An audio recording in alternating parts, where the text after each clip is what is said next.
UP और उत्तराखंड की खबरों के लिए एबीपी गंगा को सब्सक्राइब करें और बेल आइकन दबाएं। बलिया गोलीकांड के मुख्य आरोपी धीरेंद्र प्रताप सिंह को पुलिस ढूंढ रही है, लेकिन वो आरोपी वीडियो जारी कर रहा है, न्याय मांग रहा है, लेकिन पुलिस के हाथ नहीं लग रहा, जिसके बाद से पुलिस पर सवाल उठने लगे हैं। घटना के वक्त से लेकर अब तक पुलिस की जो लापरवाही है वो उजागर होती रही।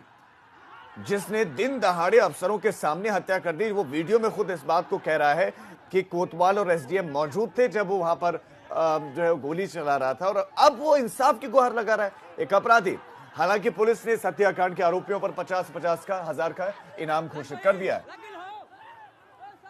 मंत्री जी से ये निवेदन करूंगा कि इसकी सही जांच करवा करके और जो भी न्याय वो दोषी को दंड दिया जाए। मैं ये नहीं कह रहा हूं कि मुझे नहीं दंड दिया जाए, लेकिन किसके गोली से गामा पाल मरा है ये मैं तो नहीं जानता। मैंने कोई गोली गाली नहीं चलाई है। हाँ, यह है कि कुर्सी वर्सी थी वहां पे, उसे वो जो लाठी डंडा मार रहे थे, ईटा पत्थर मार रहे थे, उन्होंने उनका घर है वहां पे, वो सब इकट्ठा करके रखे थे। और मैं बार बार एसडीएम साहब को, बार बार क्षेत्राधिकारी महोदय को, सबको करा था, लेकिन मेरी कोई नहीं सुनी गई। उसके बाद भी पूरा प्रशासन उधर से होकर के और पूरे घर को बर्बाद कर दिया, तोड़ दिया।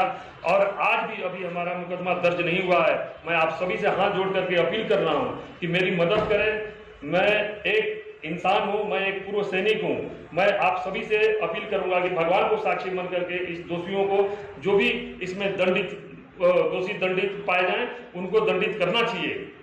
और दोनों तरफ से लोग मरे हैं। मैं सुनने में आ रहा है कि उधर से गामा पाल मर गए, हमारे इधर से रिश्तेदार मर गए, हमारे भाई का अभी तक ब्लड बंद नहीं हो रहा। मैं आपसे हाथ जोड़कर निवेदन करूंगा कि जो भी है भगवान से डरना चाहिए, कम से कम सजा याफ्ता को लोग गरीब ना कहें। और ये पहले से एकदम सुनियोजित ढंग से ये सब पहले से प्लान बनाया गया था। इसी वजह से लोग वहीं पे मीटिंग का प्रोग्राम किए थे। जब जन समूह हमारा देखे, ये घबरा करके और मारपीट करने को उतारू हो गए। हमारी जनता मारपीट करने के लिए कभी भी राजी नहीं थी। इसलिए मैं आप सभी से अपील करूंगा कि इसको न्याय दिया जाए, हमको न्याय दिया जाए। हमारा परिवार बेघर।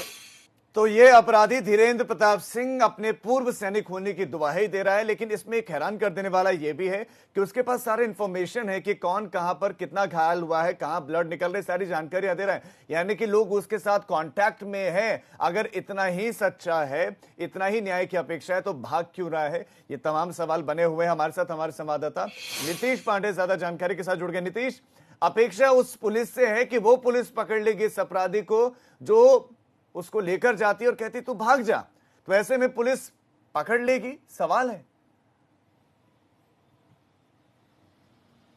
बड़ा सवाल है राजीव, बड़ा सवाल है। डीआईजी आजमगढ़ रेंज ने 50,000 का इनाम घोषित किया, एसपी बलिया ने 25,000 का इनाम घोषित किया। जो आरोपी है उसके 2 छोटे भाइयों को गिरफ्तार भी किया और अन्य 5 और 2 7 लोगों को हिरासत में लेकर पूछताछ की जा रही है, लेकिन मुख्य आरोपी अभी भी पकड़ से बाहर है। ये बड़ा सवाल है।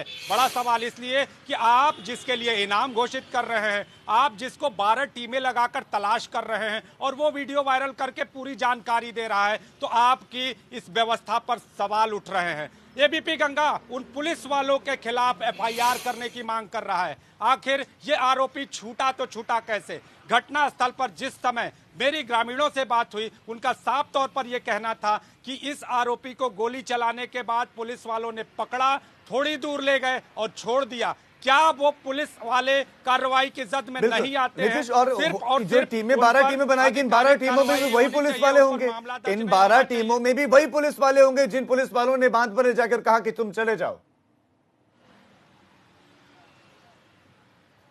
निश्चित तौर पे खाकी ही है जो ऐसे अपराधों को संरक्षण दे रही है। ये कहना कहीं भी गलत नहीं होगा। ये गलत इसलिए नहीं होगा कि बीते दिनों जो घटना हुई है उसमें खाकी कहीं ना कहीं इन्वॉल्व होती दिखाई दी। आप अपराधी को पकड़ रहे हो और छोड़ दे रहे हो, अपराधी फरार हो जा रहा है, अपना वीडियो जारी कर रहा है, पूरी जानकारी दे रहा है। आपकी व्यवस्था पर सवाल खड़े हो रहे हैं। सवाल इसलिए खड़े हो रहे हैं कि घटना के 43 घंटे से ऊपर हो चुके हैं और अपराधी आरोपी आपकी पकड़ से बाहर है। आप इनाम घोषित कर रहे हो, आप लगातार प्रयास करने की बात कह रहे हो, आप कह रहे हो कि अन्य आरोपियों को हम उठा रहे हैं, हम पूछताछ कर रहे हैं। आखिर आप पूछताछ कर रहे हैं तो आपका पूरा नेटवर्क क्या कर रहा है? जिस वक्त ये वीडियो वायरल किया जा रहा है, आपका सोशल नेटवर्क क्या कर रहा है? ये सारे सवाल हैं। और अब ये देखना होगा कि बलिया पुलिस अपनी पीठ थपथपाती नजर आती है या फिर आरोपी को नीतीश, सारा नेटवर्क इस वक्त बस ट्वीट कर रहा है, सोशल मीडिया पर ही एक्टिव है, धरातल पर एक्टिव नहीं है। नीतीश, आपका इस तमाम जानकारी के लिए शुक्रिया।